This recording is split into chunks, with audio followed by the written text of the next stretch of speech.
Değerli izləyicilər, videonu bəyənib kanala abunə olun ki, hər kəs son xəbərlərdən anında məlumatlansın. Xalq artisti Teyyub Aslanovun oğlu Nicatın toyu olub. Xəbər verilir ki, Nicat Qumru adlı xanımla ailə qurub. Şəhər restoranlarından birində keçirilən məclisdə şou-biznes nümayəndələri iştirak ediblər. Gecədən görüntülər sosial şəbəkələrdə paylaşılıb.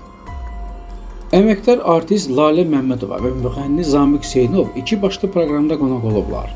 Xəbər verilir ki, verilişdə Lalə Məmmədovadan Elza Seyidcahanla, yoxsa Əli Mirəli ilə birlikdə qalmaq istəyirsiniz deyə soruşulub.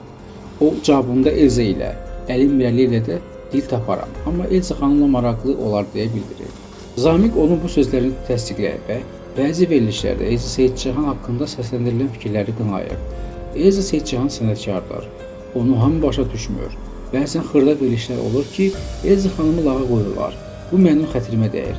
Elza xanım böyük sənətkardır. O adi bir insan deyil.